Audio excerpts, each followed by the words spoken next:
trying to sleep, being fair. When there's something to share, being neat. When you're folding a sheet, that's mathematics. When a ball bounces off of a wall, when you cook from a recipe book, when you know how much money you owe, that's mathematics. How much gold can you hold in an elephant's ear? When it's noon on the moon, then what time is it here? If you could count for a year, would you get to infinity or somewhere in that vicinity? When you choose how much postage to use, when you know what's the chance it will snow, when you bet and you end up in debt. Oh, try as you may, you just can't get away from mathematics. Hello, everybody. That was Tom Lair with That's Mathematics. This is Finding My Audience with Alan Strickland Williams. Thank you so much for listening. This is episode, what are we on, 8 now? Pretty exciting. Also,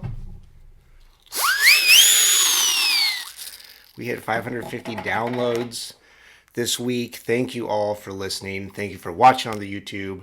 I noticed the short episode got fair amount of views, so something to keep in mind for old Al. But yeah, we're chugging along. Very exciting. Oh, the reason why I played that song today, That's Mathematics. Tom Lair wrote a bunch of songs about kind of like educational type songs. I think for the Electric Company. Was that the name of the show? I forget. But he did that, and we have our first official guest today. It's by phone interview, my friend and food scientist, Jessica Hallstrom. More on that later, but I did think it kind of, math, science, you know how that goes. That's the connection there. What happened to me this week? What did I do? I worked, really didn't do much. I've had a lot of stuff on my plate that I've been fairly good about doing.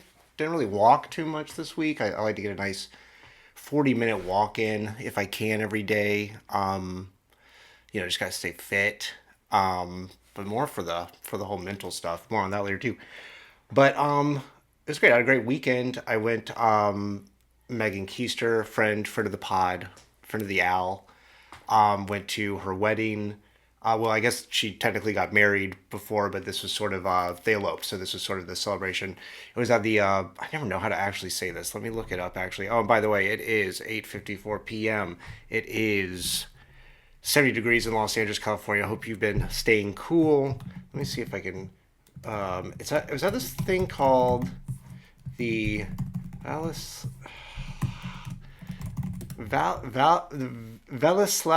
Panorama. And this is interesting. This is in L.A. It's like an exhibition hall. It's a theater, but it's all based on this sort of, I guess, before movies really came about. They literally used to, like, a thing would be a panorama, and like these panoramas would be displayed, and then you would go see them, and you'd walk around and take it all in. So it's a really kooky place, old theater, but very cool, and it was kind of a crazy rough week with just how insane the world is and how bad the debate was and everything. But I went with my buddy James Fritz, and we took a Lyft or an Uber or whatever, and we were going down Sunset and through Silver Lake, and I don't know, everything looked fine. Everyone was having a good time. And then the wedding was beautiful, and Megan's a very, very old friend, and it was beautiful. It was great to see, and for one night, maybe I believe that love could be real. So that's kind of nice. You don't get those too often these days. But that was my week. How are you doing? Let me know. Chime in. Call 323-457-0032. That's the number. You know it by heart, I'm sure, at this point. Leave a voicemail. Let me know how you're doing. What challenges are you facing? What life hacks have you uncovered? Did you see something cool? Did you see something cool you don't really know who to tell about? Tell me. we'll get into it. I hope you're doing well. I hope you're staying cool out there, no matter where you are. Heat domes all over the damn place. Oh, but this is what I was going to say. So Megan, I'm friends with Megan. We dated for a long time. I want, and it's so funny because a lot of people, not a lot of people, but a certain amount of people were like, "Oh, that's cool that you guys are still close," and it is cool. And I guess that is sort of my thing because there are a couple exes that I have that it's like DEF CON whatever, and even maybe now that's not true. I don't know, but at the time, but I guess my question to you, listeners, is what's your style on that? Is it because people are like to me it's sort of like I guess especially if it's someone that you've really like spent time with, it's just so bizarre to like not I mean and I'm not trying to say everything has to be super buddy buddy and super intertwined and tight or anything, but what's your take on that? I think it's a case by case basis, but I know a lot of people would just be like, no, they're dead to me. So let me know. Chime off in the comments, pop off, do whatever you got to do. Speaking of the comments, I don't have any more reviews. So if you want to, if you haven't yet, drop me a review on Apple on the podcast. Leave if you're watching on YouTube, please go ahead and just hit that subscribe. And while you're at it, smash the hell out of that like button. That would help me a lot. I'd appreciate it. But hey, don't worry. You're already doing enough, I'm sure. Life is hard. But so what we did have was some comments from YouTube that range from maddening to more maddening to less maddening. So the first one is from Patrick Simnor6589. This is about I posted one of the clips from my if you want to call it a review of Kinds of Kindness, Yorgos Lanthimos' new movie. Patrick said, Yorgos movies are never really my thing, but you're right, he gets great performances out of people, which I kind of like. It's also just funny to be like, and I know that I've talked to a lot of like more like very, very involved in film people. They're like, Yorgos is so tame and blah, blah, blah. There's way more fucked up shit out there. But I just think it is very funny to be like, Yorgos movies, not really my thing. It's like, yeah, that's fine. That's cool. But I will, again, just to go back to that, the performances were fantastic. That's undeniable. And I think that is kind of cool when, I don't know, I think it's cool when a director works with like multiple people over and over and over. But that's just because you know me. I'm such a fan of the old studio system. That's why.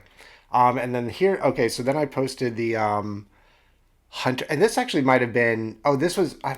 This doesn't really count, but I got this comment on the thing that I knew about. Really, really trying to feed the beast with all this fucking content that it needs or it dies and shits itself is dealing with just putting yourself out there and to get the feedback from the internet. It's just I think that's a big reason why I was sort of like for so long. And I even when I decided to kind of start doing this podcast, I was like, I'm gonna need to like steel myself and like be fine with it. Just and these aren't even really mean or anything, but it's just like shut up. But anyway, so this guy, someone, Sherman Ray, I posted a YouTube short of that, the dumb Hunter Biden crack of dawn joke, and someone suggested a punchier ending. Yeah, Sherman Ray said punchier ending. There's a reason they call it the crack of dawn. Now, let me just say this. Shut up. No, let me just say this.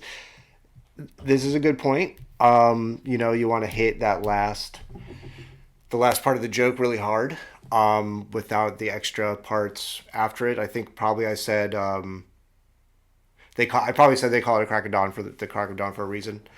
But I don't know. Is that really punchier? I don't know.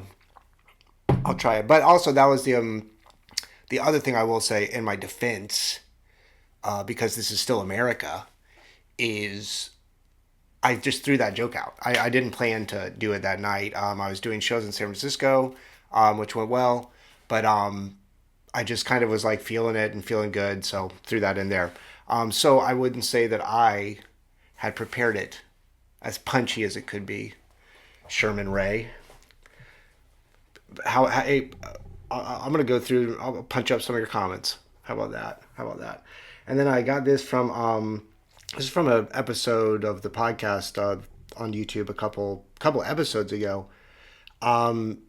Asked is well they spelled some things wrong, but Logan 5 Gray says, "Is this the male version of Rachel Mack?" Now, for one thing, if you were a real comedy person, you'd know that this has already been discussed years and years ago. The other thing that I will say is, I mean, we're good company, whatever. But what I will also say is, did Rachel like cut her hair? I just don't know how you get that with the video was my hair was very short. Anyway, those are some stupid comments that I probably shouldn't spend any time on at all, but I did. Jokes. Let's get into the jokes. We had the debate. Obviously, Biden had a brain fart so bad he actually shit his pants. So that's kind of crazy to watch. It actually was. It's almost like you almost just. I mean, one thing that I will say to go back to the jokes in a minute, but everything is just so bad. Like it's just all so bad that it's just sort of at some point you just gotta go. Okay, that's where I'm at. And I will say this: a good thing to keep in mind is that winning a debate in America is about as important as loving your fellow man or paying your fair share of taxes. So, the winner of the Nathan's hot dog eating contest carries more prestige. That's all I'll say. I don't think we really need to worry about it that much. I also don't think. I think everything's already kind of been set, but whatever. Whatever. Speaking of that, though, I will say I want to shout out friend of the pod, friend of Al, Sean Hale. I mentioned him last week, and I was supposed to open a record from him last week. I'm going to do it here tonight, but at the end. But he sent me a tweet from someone, this guy named Alex Thompson, said, "New, inside the White House, there are sometimes two Bidens. America saw the other one Thursday night. My look inside the White House on White Thursday left some Biden aides shaken and worried whether Biden can do another 4-year term." And he sent it with the text, "We got the monkey paw version of nighttime president."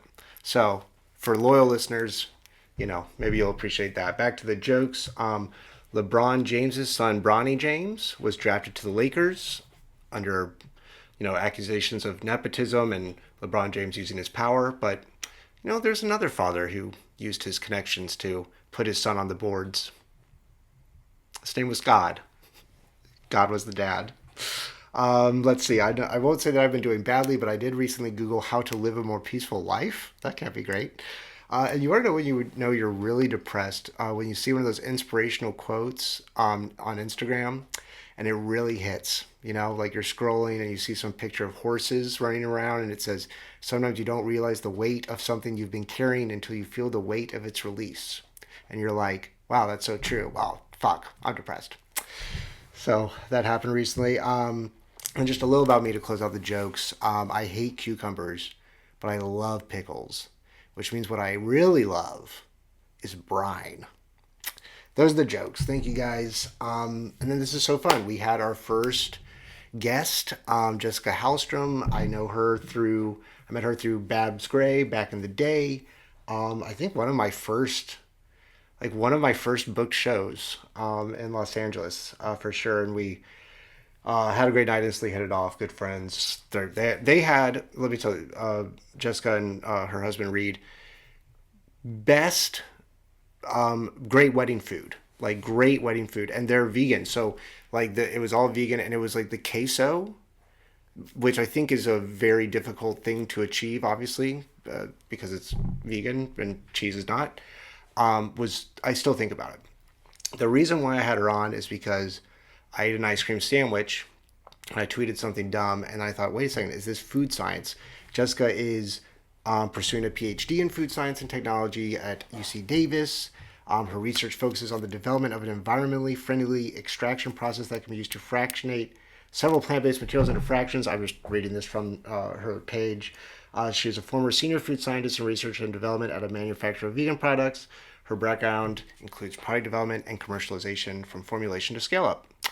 I had a great time talking with her. I asked her, I tweeted about, I was having an ice cream sandwich. I hadn't had an ice cream sandwich in quite some time. I would say years, maybe even a decade, like a classic one, like the chocolate and the vanilla. And I tweeted something dumb about like, oh, is this really what the best we can do with an ice cream sandwich? Because it's like, it always gets on your fingers, the chocolate. And I was just like, is there nothing else we can do? And I was like, wait a second, this is food science. I know exactly who to go for. So that's a pre-recorded, doing pre-tapes now at the Finding My Audience show, and I will say we'll do a little cut to it, and it's the same exact setting, but it was earlier. So if my hair looks wetter, that's because I just took a shower right before it, and time has elapsed. So now it would appear drier. And I would have to imagine for listeners not watching YouTube, has to sound wetter too, right? I don't know. But anyway, please enjoy a conversation with Jessica Hallstrom. Jessica Hallstrom, thank you so much for being on the show. You're officially the first guest. I appreciate it so much. How are you? Oh my God, what an honor. I'm doing quite well. How are you? I'm good. I'm good. We had a good weekend. Got some stuff I still need to take care of, but things have been pretty good. It's so hot, but it's summer, you know? Yeah. Yeah. Yeah, same here. Okay, so my first question is, can I call you a doctor now? Not quite. Not I quite. am still a PhD candidate, so my thesis is the only thing, a minor detail. But it's in progress, and I'm aiming to have it done, aiming to submit the final draft by December. Worst case scenario, I take on another, quarter. But otherwise, done with experiments, done with coursework, all that good stuff, just writing. But I'm actually starting a job next Monday. So I will be finishing writing on weekends and things. But I mean, you can call me doctor if you want to. I won't stop you. Yeah, well, in my head, I already was, so I guess that's okay. I appreciate that. But yeah. So thank you for joining. So I guess I sort of like tweeted something dumb because I was enjoying an ice cream sandwich. Like a classic, vanilla chocolate. And I was eating it, and I was like, oh, I don't think I had an ice cream sandwich in quite some time. So that was sort of my thing that I was like, oh yeah, I forgot how ice cream sandwiches, they always you get so dirty, your fingers with the chocolate from eating them. And so I was like, is there a, and so when I reached out to you, behind the scenes, you're like, oh, I actually worked with someone who has done some ice cream sandwich work, and you said they were saying they're modern marvels. So I'm like, maybe the first question is just sort of like, if you want to speak to that a little bit, but then also, yeah, my thing is, I'm like, do we have to get our fingers dirty if we want to enjoy a delicious ice cream sandwich?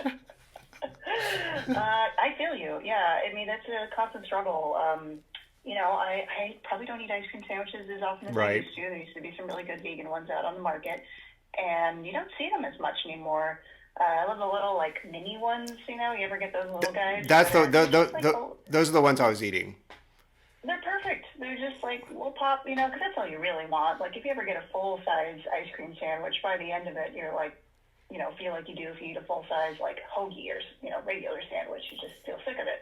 But anyway, yeah, I never knew just how much of a technological wonder they were until a former coworker of mine who used to work at a vegan ice cream company and said, oh, yeah, they're incredibly difficult to get right. You got to get, the wafers lined up and timed perfectly to go with the little disc of ice cream, and everything's got to be just the right consistency. And they're pretty hard to get right, apparently. Okay. And, to that point and to your question, the thing is, the cookies on the outside of an ice cream sandwich, they're not cookies. Okay. They're cake. Okay. Wow. That's why. Okay. All right. So that is cake. I mean, how do you define one or the other? It's all about your ratios of ingredients and whatnot. But consider, if you've ever had like a homemade ice cream sandwich with like a chocolate chip cookie, totally different experience, right? Sure. You bite into a hard cookie, all of the ice cream goes like scooching out the sides, versus something that is the same kind of consistency, something that is easy to bite as ice cream. Yes. You gotta have something soft, like a wafer. And so it's kind of like a whoopie pie, or, just a really thin layer of cake. Right. And Okay. there's a reason that we don't eat cake with our fingers, because it's going to melt and get all over your fingers. So that was sort of the first place that my head went with that. That's As awesome. far as solving that, problem, it's a tough one. And I mean, if there was some sort of like ice cream sandwich push pop, Flintstone style, sort of Oh, a rectangular tube that you just pushed up into your mouth. I'm just, no, I love this. spitballing here. I love this. Blue sky. This is great. Okay, so that's so, and by that, so you're saying the delivery system would be the way you would work around it? Yeah, because and I think I mentioned this too, but my mind was like, I was like, oh, maybe there should be like a layer of foil or whatever, or like the in and out, like the little kind of paper or whatever. But it was just so funny too, because I was like just thinking about these things, and I think I tweeted something dumb about it, and then I was like, wait, is this food science? Wait, I actually know someone I could ask about Literally, this. as soon as I saw as you were replying to yourself, and I gave it the little heart the moment you were tagging me. It was this beautiful, I'm not on Twitter much these days, but I crawled back to it because all of the other services are just abysmal. I don't know if you tried Blue Sky or anything. It's boring and full of people that are way too online. And then at least my Twitter or Spaces, or what is it? The Threads. Threads. The Meta one. It's so boring. It's the Dunder Mifflin of social media. It's so boring. It's so algorithmy and just ironic shirts at a kiosk in the mall. So I came crawling back to Twitter, and yeah, all that to say, it was just a beautiful moment of our eyeballs being on the Twitter at the same time. I love it. I mean, my whole thing with Twitter is like, and I mean, evinced by the fact I'm still calling it Twitter. I'm going down with the ship. I'm not trying to get off. I want to go down with it, and I'm fine to. I don't mind. Yeah, you're the band. You're the band on the deck. Yeah, we gotta play. We gotta play on. We gotta pod on. I was gonna add. Jokes as the ship sinks. I know that I know you got only a little bit of time, but I do just want to, is there anything you've been working on recently? Anything with your thesis? Anything with your upcoming job that has been exciting, or something you did not know before? Just something curious or interesting that you wanted to freestyle on. Yeah, I mean, I've done some fun stuff with my thesis. I am basically the gist of my thesis is I'm making a better almond milk. Most people don't think of almond milk as pretty healthy, but it's actually basically just sexy water. There's not a lot of nutrition in it. So trying to make a more nutritious almond milk, which I did. I'm proud of it. Awesome. It was delicious. Yeah, pretty happy with that. Did some sensory trials, and people loved it. Yeah, that was really. It's been a labor of love. In fact, my husband, you might know him, Reed. I know Reed. Yeah, heard of him. Yeah, you know the guy. He got me an almond tree as a graduation gift. Very sweet. Oh, that's sweet. Yeah, they're pretty nice. And they're like they grow on little fruits. They look just like cherry trees, and they blossom just like cherry trees. Okay. There's a million of them up here in the Sacramento area. So around March, April, it's absolutely beautiful. Looking like little Kyoto mountainsides, although it's almonds. And it's the boonies because it's very rural up here. But I've been working a lot on cocktails. I mean, just really kind of going out my comfort zone and not just making the same drinks over and over. I do end up at the end of the night, I just go back to an old fashioned. Sure. It's the classic. I mean, it's called that for a reason. I'm not sure if I told you about a year and a half ago, I actually took a course on campus in the chemical engineering department that is the thermodynamics of mixed drinks. That's great. I love It chemicals. was so much fun. It's a pass-fail course, and we learned about different, chemistry and engineering concepts through a cocktail of the week. So it would say, we're going to learn about how ice and ethanol and water interact when you shake them together, and then we're going to make a martini. Uh-huh. Or, we're going to learn about color change with acid, and then we're going to make, something with gin. And Empress, you ever seen that purple gin? Yes. Beautiful. Yes. Or it's blue, and you add lemon juice, and it turns purple. It's Oh, that's gorgeous. cool. At the end of it, we did a design project where each group had to, and I felt kind of bad. I was the only, almost 40-year-old, and it's a bunch of college seniors. Everyone there was 22. Their favorite drink was like, the lychee, whatever, daiquiri downtown. And I'm like, I like rye and water and gin. And we each got to make our own drink. I actually fat washed bourbon with almond butter. Now, what's that exactly? Fat washing. So, fat washing is when you take a liquor and you combine it with something that has a high fat content. Like a lot of people will do like a browned butter or peanut butter. Okay. You basically add a glop of that to a jar full of whatever liquor you want to flavor, shake it up, let it settle, let the flavors kind of marinate, and then you freeze it. When you freeze it, the fat will freeze and solidify, and you can strain it out, and then you have almond butter flavored whiskey. Oh, that's great. And it's delicious. And I served that with, have you ever tried Mr. Black coffee cold brew liqueur? No. It's like Kahlua, but a million times better. Okay. It's made with cold brew. Like you can sip it straight up. It doesn't taste like it has alcohol in it, which is very dangerous. So cold brew liqueur with almond butter, bourbon, and then like chocolate bitters, and I served it with an almond butter cup. And I explained the scientific, what was going on in the process of fat washing, the things that are soluble, the ethanol versus the water. And not to brag, but we did win. Of course. The competition. Of course you did. Cheers to that. Well, I know that you, I'll make it for you sometime. I would love that. Are you enjoying one of your creations right now? Not yet. I'm about to. Considering what to have, probably just going to do easy and old-fashioned. Been a hectic day, Yeah, I hear that. Go to a pool party.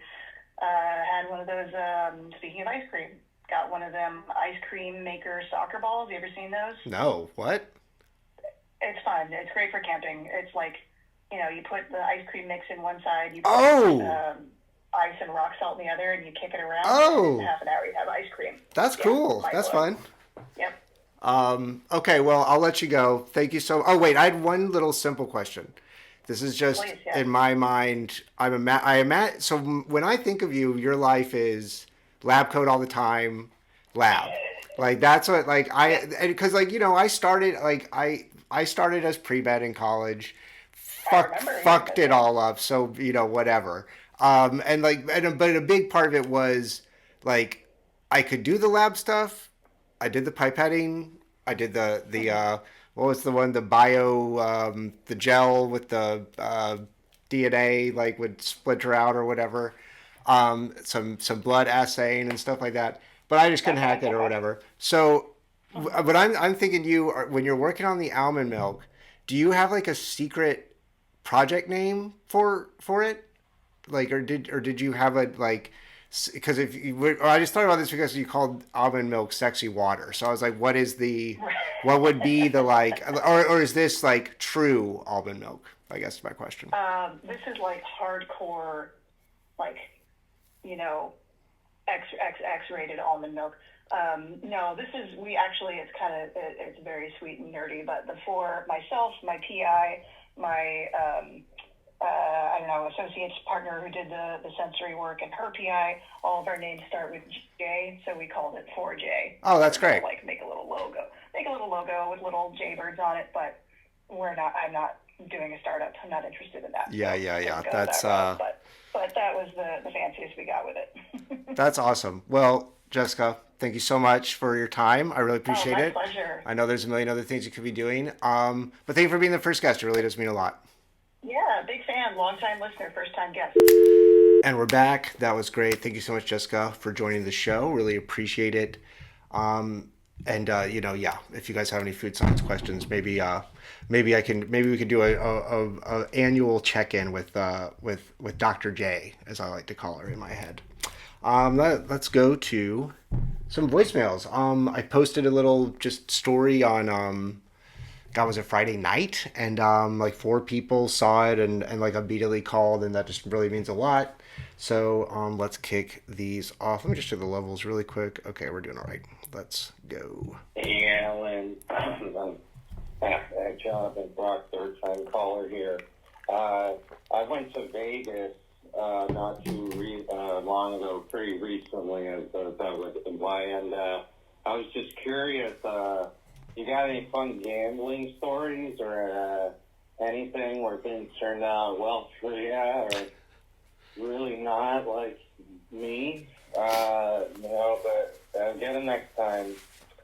So let's just, I want to hear it. Thank you for the call, Jonathan. First three-time caller, appreciate that. You know what's interesting is that I love Vegas, and I gamble for sure, whatever. But that is one of those vices that just that one didn't stick. I don't know. The other one's hook, line, and sinker. But yeah, gambling for me, I think the first, I'll say I have some Vegas stories, I guess. One time I did at I don't know if it's still a casino, but there's a casino called Ellis Island. I think it was connected to a Motel 7. Used to go there a lot. And one time I split eights at blackjack. I split eights. What? I split it once, and then I got another eight, and I split it again. And I got another eight, and I split it again. So I had four hands, three splits. That all start that I kept getting eights, and then built up, and I won all the hands. So that was, I mean, Ellis Island is like a super. It might have been like 250 or like $5 bets or whatever. But that was really exciting. And the first time I went to Vegas, I went to a poker room where it wasn't like a tournament. It was just like sit down and go. And I got a lucky ass beat, and I won like a couple $100, which I was like an assistant in LA. I was like 20. I might have been still 21 at the time.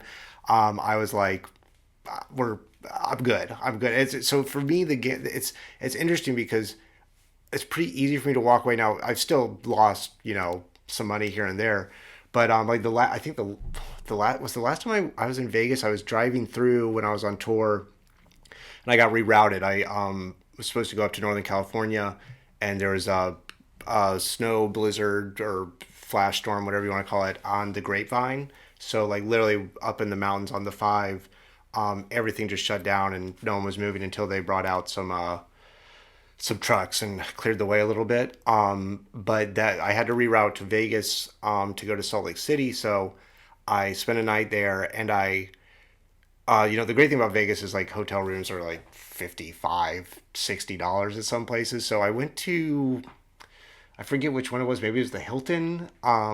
But I sat down and like my trick. So here's my trick that I do with the gambling, which isn't really a trick, but it's like if you're gambling, you get the stuff for free, right? So you go to like the video poker thing, and while you're playing the video poker at the bar, you order the drink because you always have to wait. Like the service is always kind of like crazy at a casino.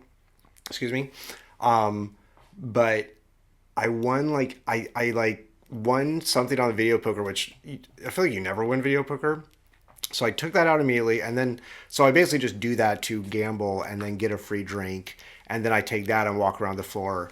And then I went to I just some maybe probably a Wheel of Fortune one, a slot like probably a penny slot, and hit like the thing where then the thing goes, and then I hit like I won like whatever, and it was the stakes were so low or whatever, but I won pretty much like exactly and change what that hotel room cost. So I was just like, done, I'm out. But yeah, I'm trying to think if there's ever anything else. I mean, I definitely one time I'll never forget this.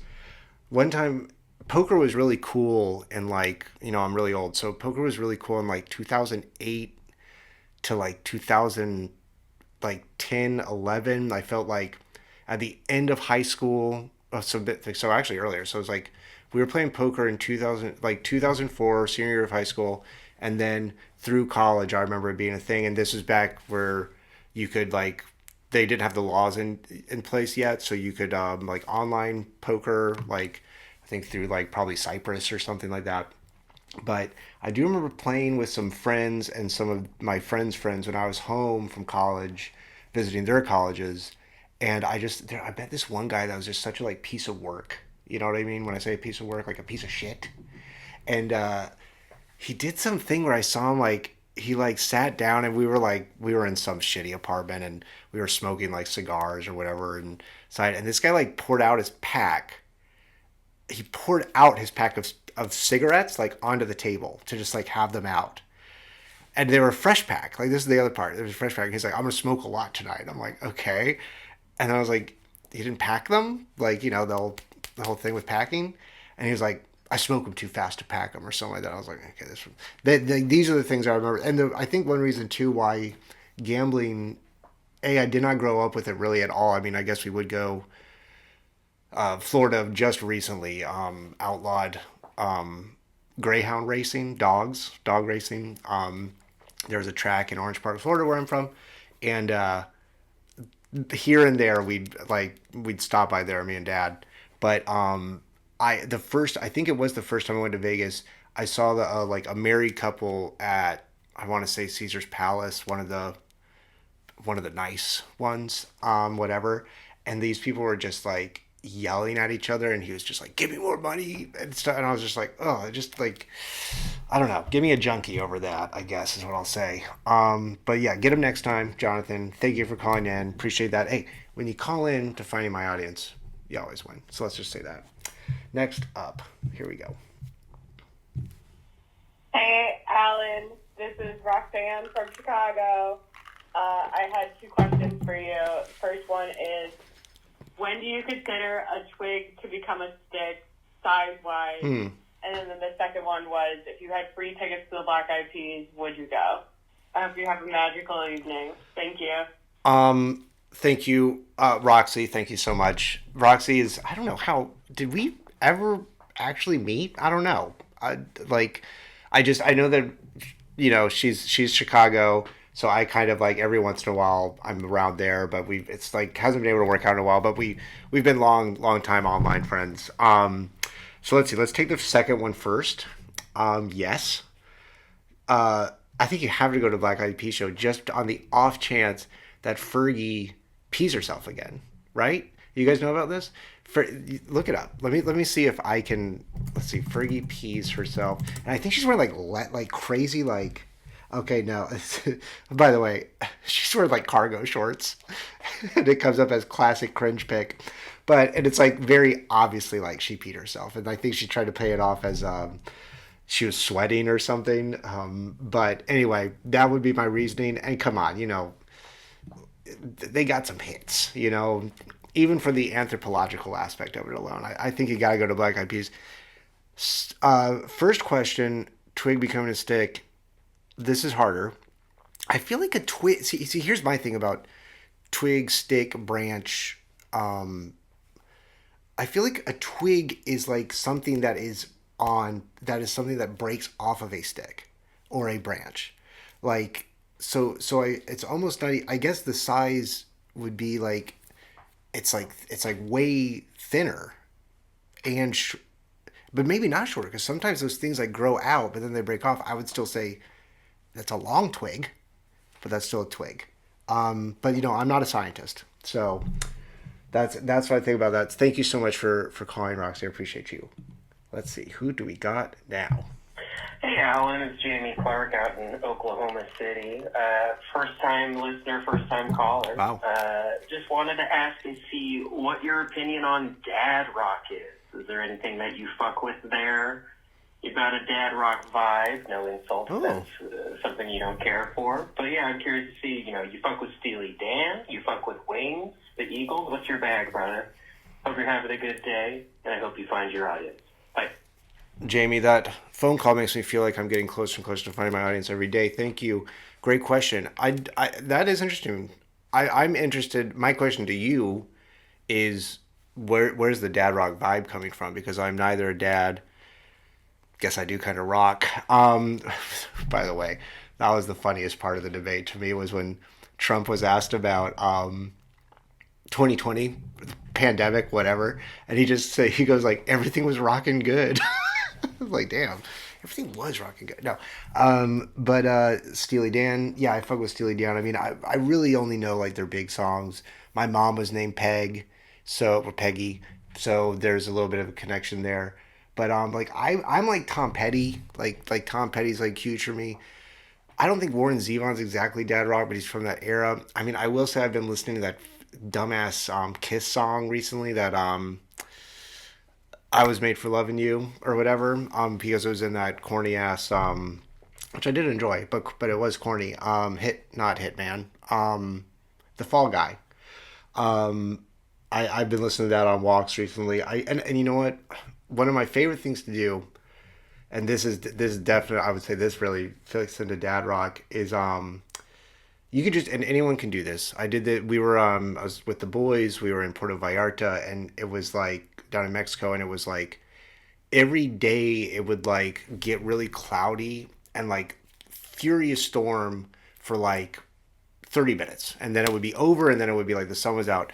But when every time it would happen, I had my phone and I brought a Bluetooth speaker, and I would just start playing Thunderstruck by AC/DC, and it was just fun. Like you can just do that if you're in a situation, just start playing a song.